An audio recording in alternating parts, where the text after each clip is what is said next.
I'm aspiring to the Senate from Edo Central Senatorial District.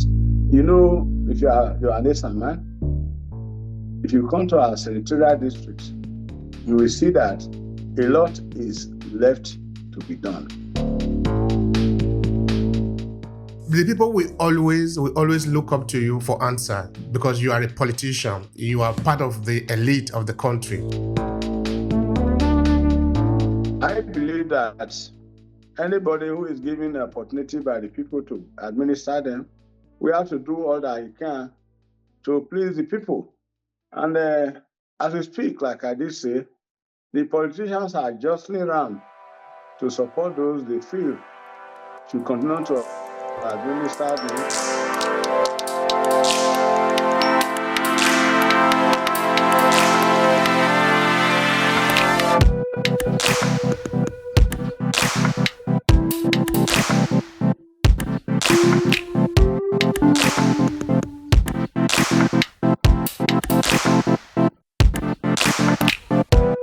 I want to thank you so much for joining me in this conversation today, looking at the state of the Nigerian politics and, of course, also your political career, sir.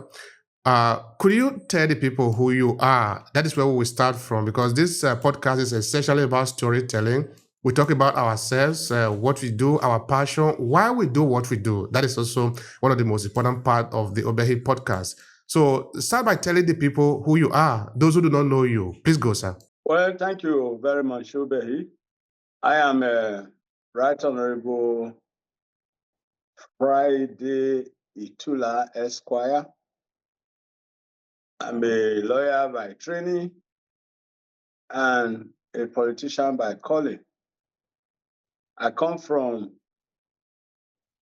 Amendoshan Rumi in the Esan Northeast local government area of Edo State, South Nigeria. I attended Ukuni Primary School in Urumi, proceeded to Esan Grammar School, Urumi. I then attended the University of Calabar, where I bagged the BA honors in philosophy. And I also did a master's program, master's in public administration from the University of Benin. And I have my LLB, Bachelor of Laws, from the University of Abuja. And I did my law school at Nigeria Law School, Buhari, Abuja, where I got my BL. And I was a councillor in the Esan Northeast local government area, Urumi, under the Zero Party. Contested election immediately after that.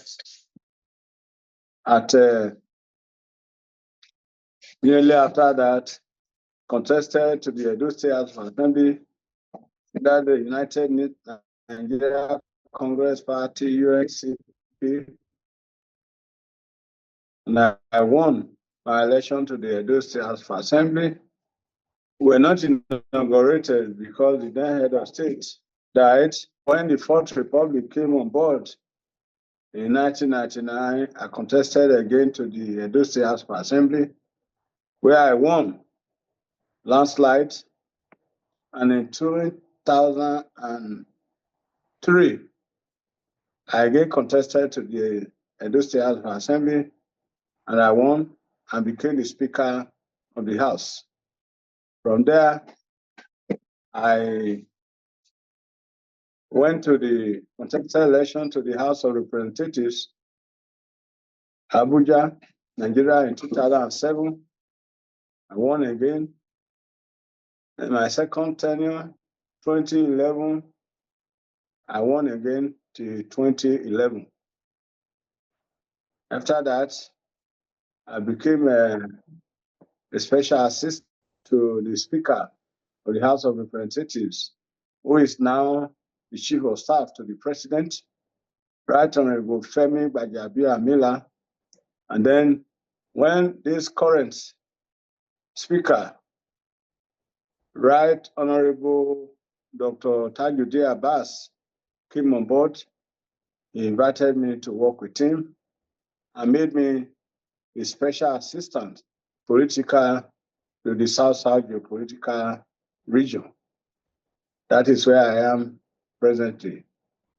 I am currently aspiring to occupy the position of the Senate for Edo Central Senatorial District, Edo State, which is vacant as we speak by virtue of the former occupant becoming the governor of the state and had to vacate that position. I am an aspirant, like I've said, and by the special grace of God, we are looking up to the people and to God who gives power for me to be there to represent the people. All right. Thank you so much, sir. We are very privileged to be able to learn from you how you are becoming, the experiences that you have made in the Nigerian political career and growing up in the career, actually. So today, of course, we are talking about the state of the Nigerian politics, and that will, of course, fall into leadership, as it were. Because you already explained a lot about your background, where you are coming from, I will just move straight to your description of the Nigerian politics as it currently stands. For the fact that the place where you are coming from, Uromi, where we both are coming from, I also happen to be coming from Amedokia in the same place. So that make it particularly, that I'm particularly passionate about the conversation of today. Now, how do you describe the Nigerian politics as we currently stand, sir? The state of Nigeria politics is good. We have everybody is on board now. Those who contested in 20, the president who was elected is empowered. All the governors who were elected, and even those who were off cycle that were equally elected, were on the game. Those elected to the National Assembly are there making laws for the country, and those at the executive level are also doing their best to be able to provide peace, security, and well-being for the people at their respective state levels. The politics is going well. The permutation is toward 2007, and a lot of people are justly crisscrossing from one party to another, believing where it will be best for them, depending on what is on ground. As they say, every politics is local, and that's where we are. You might have heard of a lot of people who are defecting to different political parties, particularly the ruling party. They all have their reasons for so doing. And those who are already in power too are doing their best. I recall there was a statement from the presidency to the effect that the president should be allowed to face the purpose for which he is elected, and those who are canvassing for him should slow down. It is not yet time for that. That notwithstanding, I live in Abuja. I see a lot of posters here and there. People are not prepared to listen to that. They are all doing their bits to support the incumbents. And there are also those who are aligning to see if they too can come into the center. So all these are playing out. And at the end of the day, it is the people that will determine who goes where and God himself by 2027. So everything is going well. But I can say we are quite not like those we learned this democracy from that we are trying to emulate. If you look at what is happening in the USA after the president has emerged, they are doing their economic programs, what can benefit their people. And although the current president there will be concluding his second tenure and last, I do not see them playing politics that is yet to come as to who will become the next president of the United States of America. But this is Nigeria. Like I did say, every politics is local. We are still trying to become like those that we are emulating. And so we are doing it in our own way. Thank you so much for that. Uh, you and I, we will both agree that this is not a very simple conversation because it's talking about leadership. And now you are telling me that the politics in Nigeria is going well. I wanted to share with us what kind of data do you have to back that up? Is it that is what the people are telling you as a leader, as a political leader, or that is how you judge the situation to be better? So I want to understand that part. Well, thank you very much. I am part and parcel of the politics in Nigeria. I'm a politician and I know what is happening around me, both at the state level and at the center, at the national level. I believe that anybody who is given the opportunity by the people to administer them, we have to do all that he can to please the people.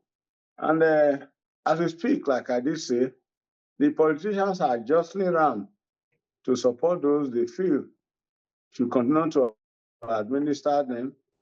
And those who are there also doing their best. Like I did say, for many of those who are in power now, they are telling the people to allow them concentrate on the purpose for which they are elected. And of course, it is one thing to say that it's another thing for the people to heed to the advice that they have given. So everything is going well. If there are specific areas you want me to comment on, please go ahead and mention them as against the general questions, where I may have to also go general.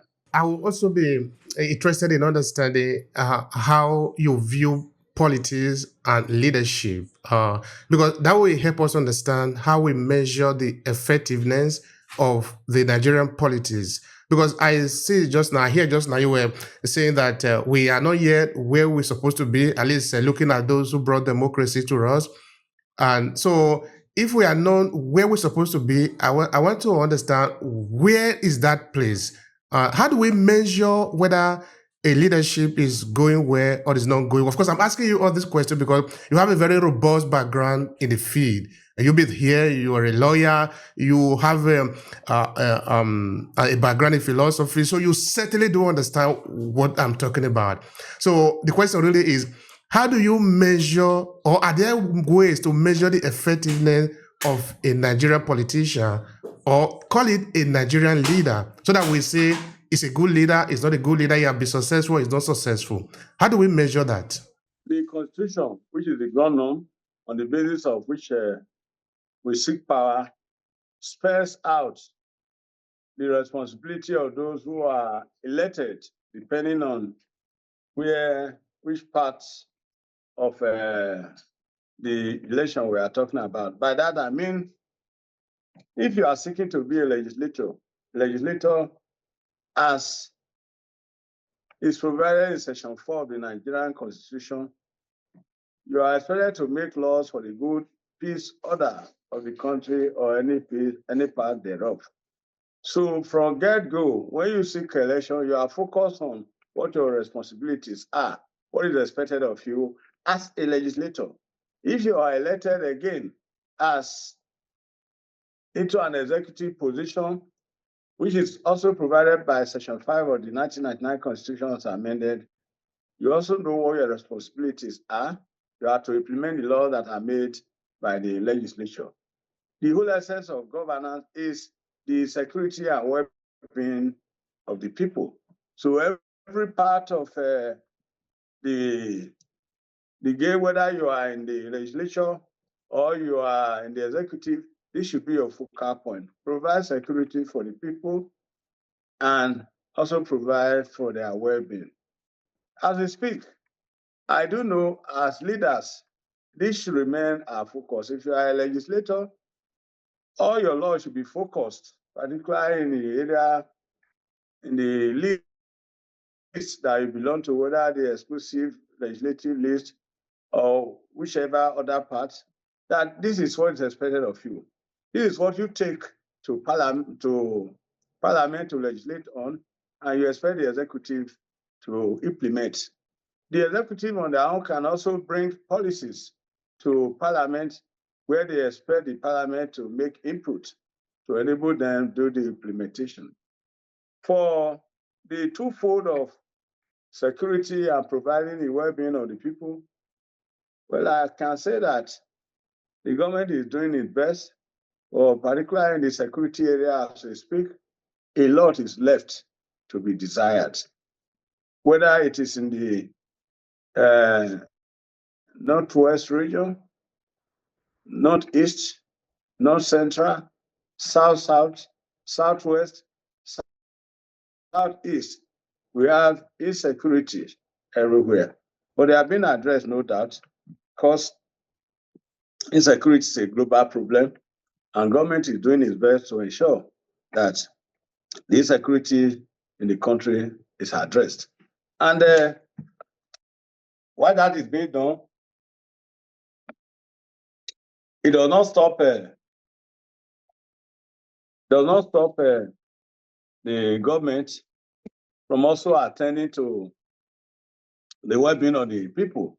Government, I believe, is doing its own part to provide security and well-being for the people. And for the security area, a lot is still left to be desired. In all the political zones in the country, there are issues of insecurity. And that government is doing its best to address all this, because that is the primary purpose of government. You are aware of demonstrations here and there. In Plateau State, people are demonstrating as we speak. We also have insecurity in the south, in the south, well, not much in the southwest now, compared with other geopolitical zones.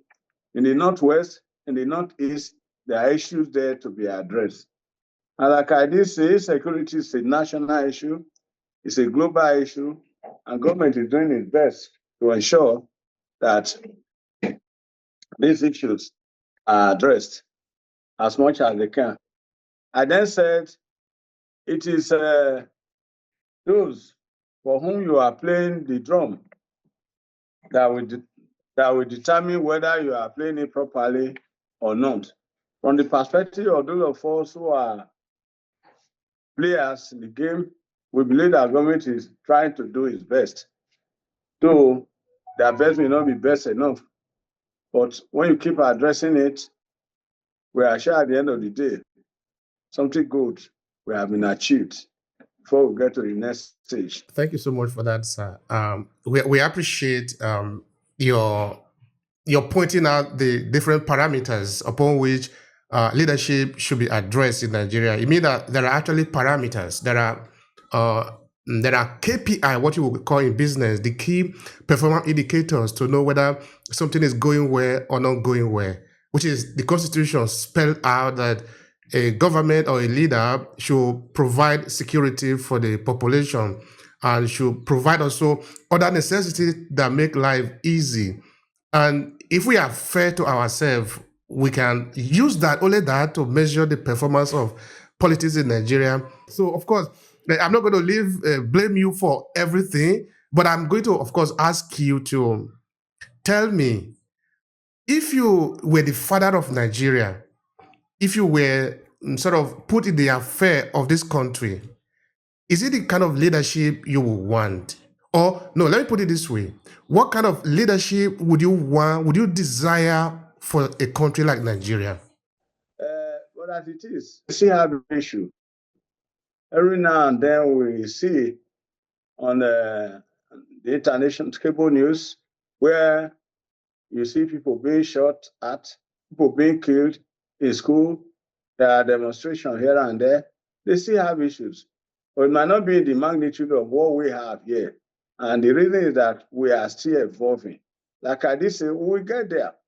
So I do not see who we can bring now. We say he has a panacea to all the problems that we have in Nigeria. Whoever that is there and the people choose to lead them to be able to do their best to ensure that the people are properly taken care of and that they provide security and well-being for the people. It may not be 100%, but if we get to at least 40, 50%, we know that we are making progress. As we speak, we are going there. We may not have attained that percentage as at now. But as long as we are not resting on our OAS, government is not resting on its OAS, I'm confident that one day we'll get there and have all our desires. The people will always look up to you for answer because you are a politician. You are part of the elite of the country. So from this point, looking at it from this vantage point, what would you say are the challenges that you have? I'm saying you in the sense of politicians in Nigeria and leaders in Nigeria. What kind of challenges do you have that is not allowing you to deliver to the people? I believe that the Nigerian people will, in due course, understand what it takes for somebody to be on the steering wheel. They say appearance is different from reality. When you are not there, the feeling you have is that, oh, if I were there, one would have been able to do it this way or do it the other way. But once you are there, you will realize that it's not as easy as you thought.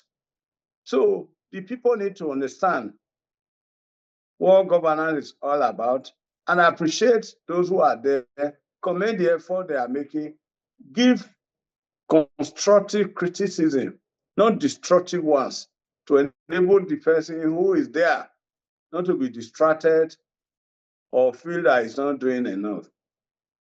The people need to understand. And I can also still tell you that we are not there yet. A lot of people may not understand what it takes for government to be able to provide all that is necessary for them to have what they desire. It's understanding that we need to have in our hands. Let the people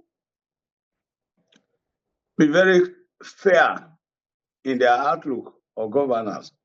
Let them be less critical, not constructive criticism, but unduly condemning even every good thing, every good attempt that is made by government. So it takes two to tango. There are people you have elected who are there, and you that have elected them, it is your duty to correct them, give them, tell them, advise them on what they should do. But by the time you are not doing any of that, you are just saying, oh, whatever you are doing is wrong. This is not how it should be done. The people tend to lose focus. They tend to have that impression that they are not doing anything at all. But once we are constructive in what we do, they will see the need to stand up. So for now, the main obstacle I can see that is not really helping us maybe in the area of the people understanding that we are all one and that we do not need to take up arms against each other. We should avoid anything that will bring division to the polity and to the people. As long as we have the love of one another in our minds, nobody will take up arms against another person. Love should be what will guide us. So let the people understand this thing. The people should learn to correct their leaders if they are not doing right. And the leaders also will take such corrections and do their best to ensure that they provide what is appropriate for the people. If I'm standing here telling you that the problem of Nigeria is only politics or is only politicians, I will be lying. I am not going to do that. That is a huge part of the responsibility that lies also on the ordinary people in Nigeria. Because it is not possible for the president of Nigeria to be in charge, to be available in all the local government, to be monitoring the road, to be in charge of the airport and everything. It is sometimes said, and maybe almost always correct, that the people deserve the leadership they get. Because if they don't get the leadership they want, they can change it. But having said that, which is I'm trying to shift some of the responsibility also on us as the ordinary people, because the ordinary people are the one that are manifesting the corruption really, because they are the one in the airport who are taking bribe and all of that. We cannot hide from that. The Fulani young man who is somewhere killing people in the forest is not the president. I don't think it is the president that gave him direct order as individual to go and do that. But even if the president have given him the order, he's a human being. The moment you take a knife and cut off the neck of another person, you can't simply say, I am not responsible. You are guilty of that as much as the person that is sending you. So I'm saying that to mean that the responsibility go both ways, both to the leader and to the lead.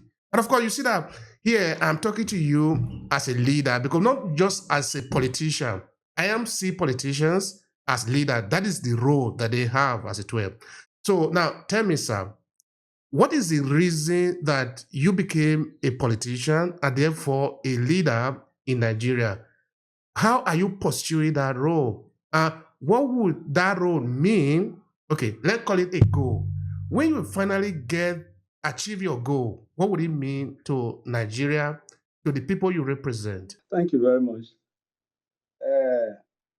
You know, politics is a vocation like other vocations that you have. And once you are in the vocation, you have to look at what is expected of you, and you strive to ensure that you deliver on that. My area of vocation is in the legislature. This is an area I feel the making of laws that will be for the good of the people, for peace, order, and good governance of the citizenry or any part thereof. This is an area I have my calling. And this one can do when you are in parliament, either at the state level or at the national level. You come up with bills that will turn to policies that will help the executive to administer the citizens effectively. So for me, once you have good laws in place and then they are properly executed, we get exactly what we want. We get there. Like I've told you, I have been a legislator right from the grassroots at the local government council area to the state where I became the speaker, and to the national where I was a member of the House of Reps, now aspiring to go to the Senate. You can see this one seamless line I'm aspiring to. The whole purpose, going by a question, is this is an area I find that I have my aptitude, where I believe if I concentrate on this, because I cannot be jack of all trades, and I'll be able to do something effective for the people.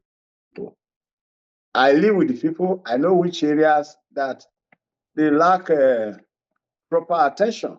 And in Parliament, I'll be able to draw attention to that by way of bills that I sponsor or by motions that I can move to address the issue or the area that I feel is not properly addressed.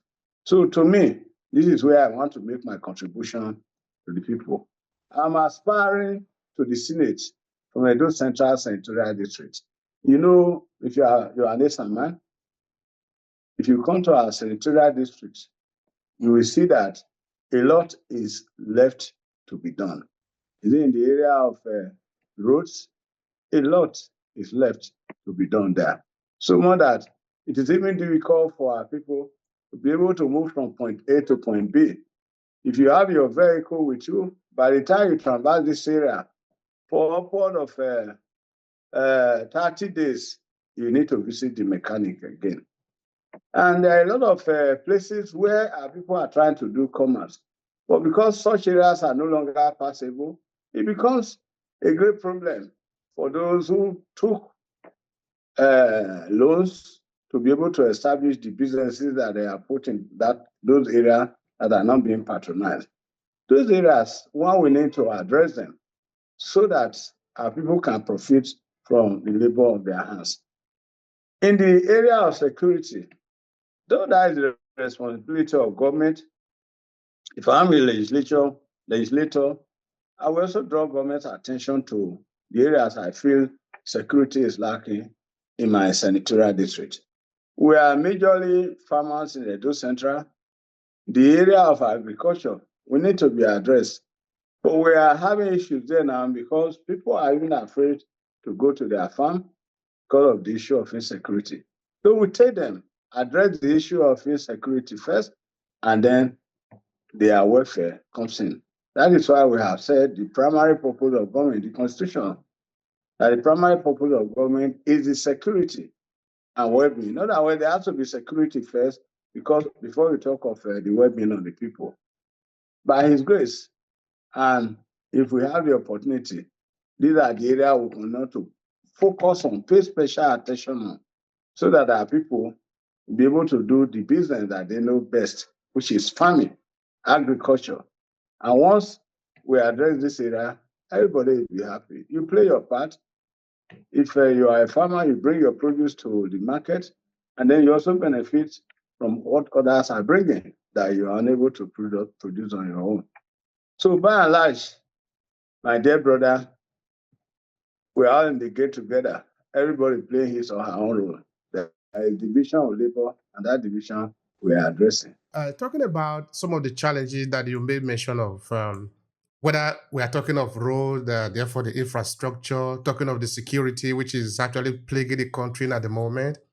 I think one of the area where we can find solution to it is the law, the legislation, the kind of law that we have. And of course, we can take on the law again and look at it from 360 degree and to ask ourselves, what kind of law do we even have? What is it based on? Anyway, we are going to the Senate now. We hope that you get there soon so that you will be able to represent the people of Edo State from that end. So tell me, in what way can legislation help to address some of this law? What are actually the lapses that need rectification from the point of view of legislation? Well, we have 3 arms of government. We have the legislature, which is number 1. We have the executive, and then we have the judiciary. The legislature is to make laws for the country, for peace of the country, for their well-being, and all that. It is the duty of the executive to implement the laws that are made. And of course, the judiciary as an arbiter between both the legislature, the executive, and of course, with the people, between parties and what have you. When laws are made, they are expected to be implemented once they become an act of the National Assembly or laws at the state level. And it's for the executive to carry out all the laws, implement all the laws that have been made by the legislature. When there are specific areas like you have the insecurity in place now, kidnapping, there are some states that have made laws in the area of kidnapping and have prescribed life imprisonment for those who are found to have been engaged in kidnapping, and there are others that have prescribed the maximum penalty for those who have been involved in kidnapping and when life is involved. So for us at the legislative level, the laws are there, this much that we know. But if there are laws that appear to have been obsolete, we need to do amendment in such areas. And if there are things that the executive cannot carry out because the guiding laws, which are also regulations, are not there, then they let the parliament know this by way of executive bill, and they will be addressed. So as we say, it is the problem that we perceive that is on hand that will determine the kind of legislation that you make to address it. As like I have said, when this kidnapping started very many years ago, and my brother was involved, who is also related to you, I brought it up in Parliament. And then I did say that the National Assembly should legislate in such areas that prohibit kidnapping. I came by way of motion at that time because it has not become as rampant as it is now to address it and nip it at the very big at the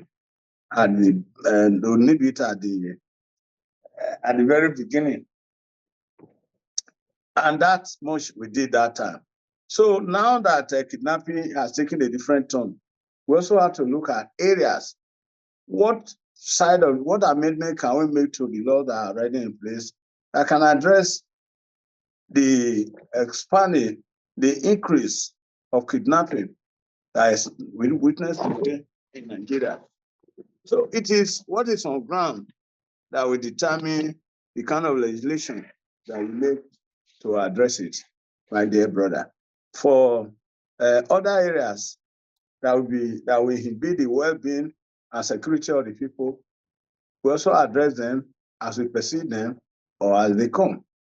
So for me, if I were in parliament, the main area of focus, like I have said, has to do with the security of the people and to also address other areas of infrastructure like construction of roads and bridges, what have you, that will make the environment very good for our people.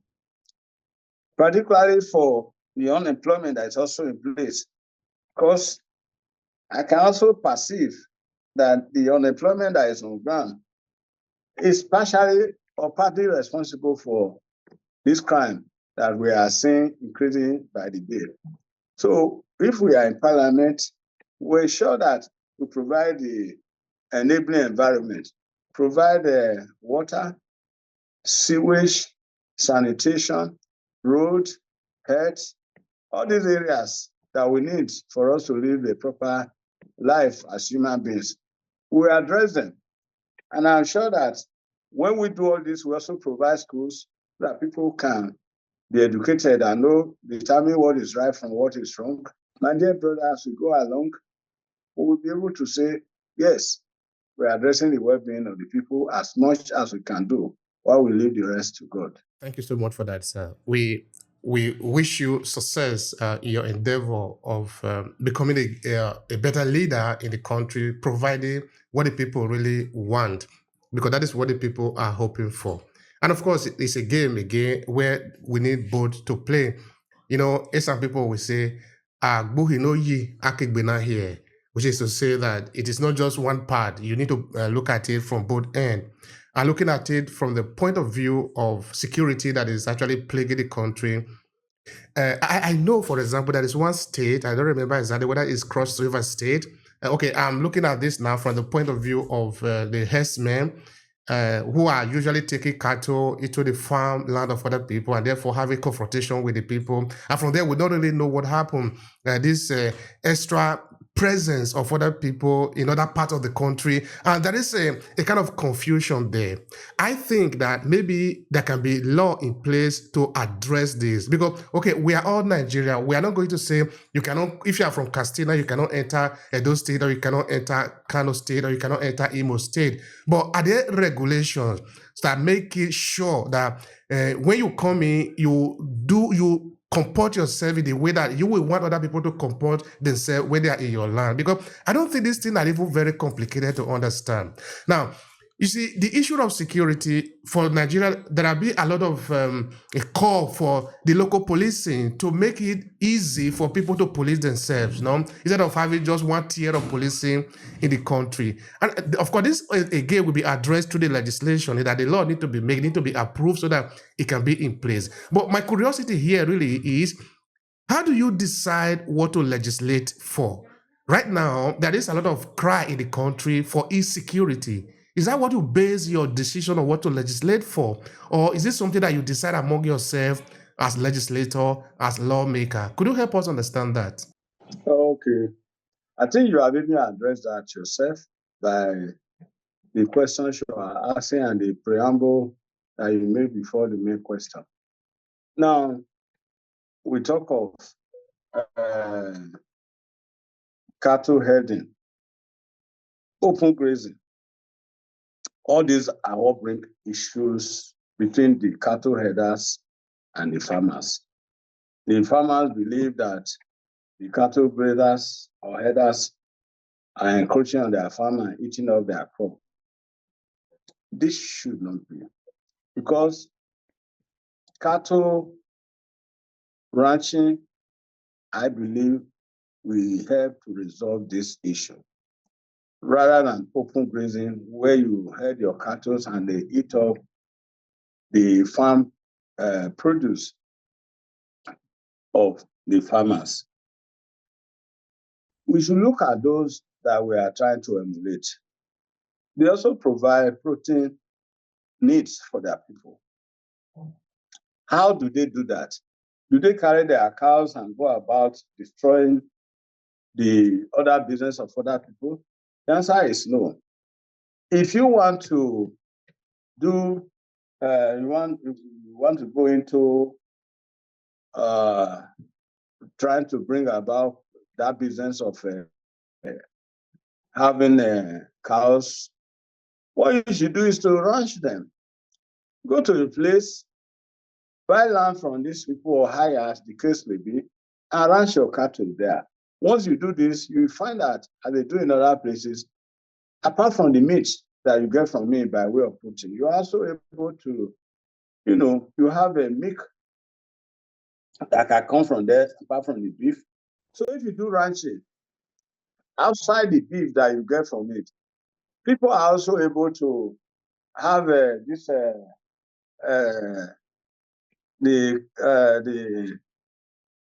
able to get their milk. They produce milk from there that they put together that you also need.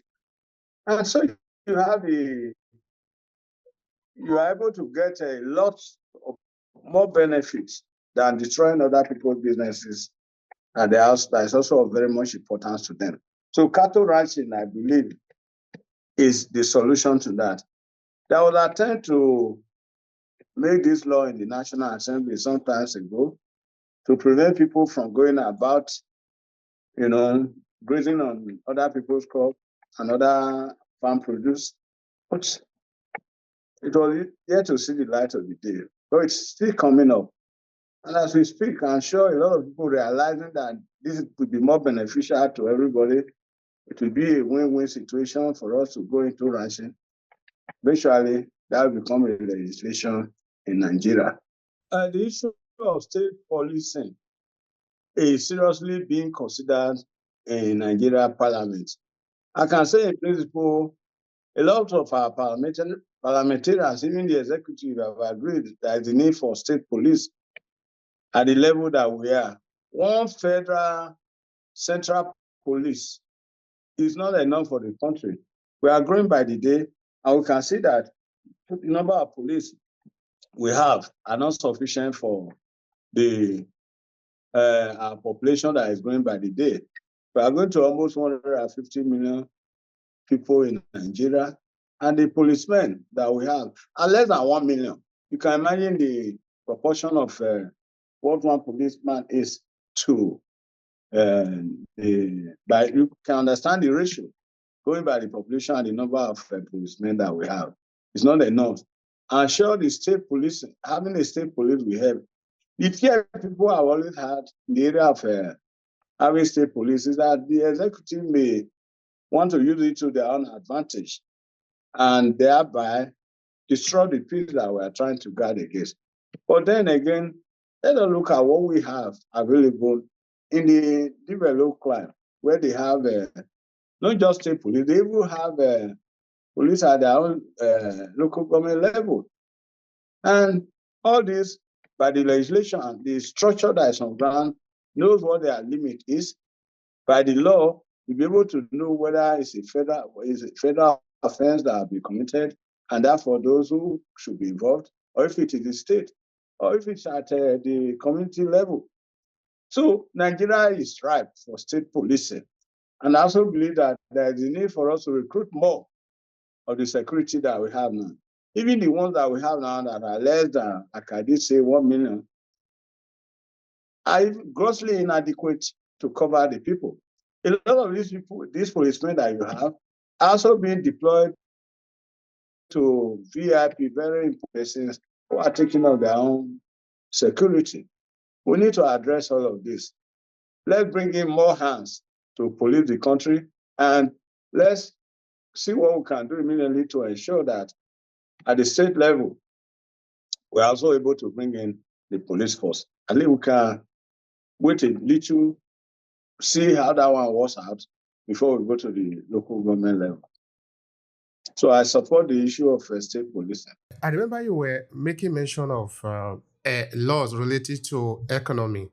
I think that will become very important for, let's be specific on Edo State now. Uh, what would you recommend, maybe at the state level, type of policies that could be in place to encourage investment, encourage economic activity in the state? Now, I want to make mention of one. Currently, where I am in our organization that we form here in Italy, we are encouraging a lot of African diaspora to come into Africa, either as tourists, but also as possible investors. Okay, I understand all the challenges that we have from insecurity and all sort of that. So what I'm saying, if you look at, for example, Edo State, if you look towards the Esan going to Ilushi, we haven't really considered that as a business opportunity in the sense of what if law could be made on how to turn Ilushi area into attraction. People can go there to build houses, build hotels. As the population is expanding, the state can favor economic activity there so that instead of running to other places, we can stay in our land and develop it and make it more attractive. So I'm looking at it from the point of view of law, of kind of policies that will encourage both the local people and other players to come in and invest in their land. Looking at maybe, for example, the opportunity of the riverine area like Ilushi in Edo State. It is not the business of government to be in business. What is required of government is to provide the enabling environment, conducive atmosphere for business to strive. And one of such areas is the provision of security. And then we talk of infrastructures like roads. There's nothing wrong in trying for people to come over and invest in this area. But the fear is there. If we come, how are we going to overcome? How are we going to address the issue of insecurity that is currently plaguing the people? It's not that there is no law that is in place. It's not the lacuna, the lack of laws in place that is responsible for why we are not having investment now, or why people are not trying to go into areas that will be favorable to them, like we have mentioned, like Ilushi, for example. Ilushi is a water-around area where we can grow rice. We can also grow other type of agricultural produce that will help the economy to grow, that provide abundant food to the people and all that. But then, when this infrastructure are not there, it becomes difficult. Once government is able to address these areas that are negating investment, that are not enabling the people to do what they know they can do for the economy to rise, then the issue comes up. So government have a role to play. Do what you are supposed to do. The laws are there. Implement them. Provide education for the people. Although the long effect of that is not the immediate. But once people are properly educated, it goes a long way for them to involve themselves into areas that that are not profitable to the people, that will not enhance communal development and living together. So for us, we are doing our best. We continue to do our best. We look at this area. And like I have said, at the risk of, repeating what we have already said, we do what is expected of us. We provide the legislation as the need arise, and government should implement. We are talking of, like we are devoting more of our time to grabbing power now as against doing what is expected of us. It's not enough for you to want to be in power, but you must accept that no, you want to have power. What are you deploying it for? What is the purpose? Is it for the enhancement of the society? Is it for the development of the society, or just grabbing's sake, so that you can be seen to be in power? Once you are not utilizing the power that is given to you, it's not you wouldn't say you are doing very well. So let our people sit down and address such issues. Why am I interested in going into power? All this one that we are doing, when we have things that the people need at the moment, are not helpful. Like I've said earlier, we can't be talking of 2027 and we are still in 2025. The Electoral Act makes it very clear as to the time for campaign, as to the time that people should indicate whatever they want to do, and all of that. There is timeline for all of this. When you are in 2025 and you are not allowing peace to reign because of 2027, I do not think it's helpful. That's not what democracy is all about. I want to ask you the question like this. Looking at our population, looking at our demography, what kind of message do you think the older generation, okay, let's say people like you who have been there for a much longer time, what kind of message should they pass on to the younger generation who should take over from you at a point? What kind of legacy do the average Nigerian politician consider leaving behind for those that are coming after them? Of course, from the point of view of leadership, from the point of view of building a nation, not from the point of view of dividing it, because I know a lot of politicians in Nigeria are very divisive, okay? So I'm talking of how do we give the younger people the instrument to be able to build a better leader, better future, better country? We are doing what we are doing. We expect those who want to take over from us to learn from what we are doing. One major advice I will give is that there is a need for patience by those who are coming in, who want to take over from those who are already there. As things are, we appear to be in a rush. We are not prepared to even give those who are there the opportunity to do what is expected of them, why we try to emulate them. So those who are coming should learn to be patient. I say it is the patient dog that has the fattest bone. If you are not patient, you begin to rush. At the end, you will discover that you may not even get anything at all. There is no need to stampede those who are there out so that you take over for them when you are not even ready yourself to take over such positions. So for them, my advice is be patient. Encourage those who are there. They'll be able to look at you and know who among you is showing leadership traits, so that such persons will also be encouraged and mentored to be able to take over what they are seeking, what we are currently doing. So by and large, it is evolution and is taking place by the special grace of God by the day. And those who are not demonstrating the ability to be patient now should learn that virtue. It's a virtue for them to learn. Don't stampede people out. Do not refer to those who are there as being this or being that. Because what is happening in Russia, Putin has been there, God knows how long. Is it that the people do not know that they have been there for so long? But they believe that he's bringing stability to them. That in the community of nations today, he is one man who can lead them. And they are giving him that support continually. In a situation where we don't even have faith in those who are leading us. As Shakespeare will say, if you respect those who are on top, people will also respect you when it's your time to be on top. So that virtue, patience, is very important. Be patient and show the skill that they have, so that those who are in a position to help will be able to identify those who have such skills and support them. I really appreciate your time and we appreciate it so much, sir. So what would be your final thought here? Let us take one step at a time. There is a time to, as the Bible puts it, there is a time to sow, there is a time to reap. We have been voted into power. We are yet, those who have been voted are yet to spend even half of it in government. And then the people are already coming to say, we are the ones supporting you. We want you to continue on 2027. Those are distractions. They are not helpful.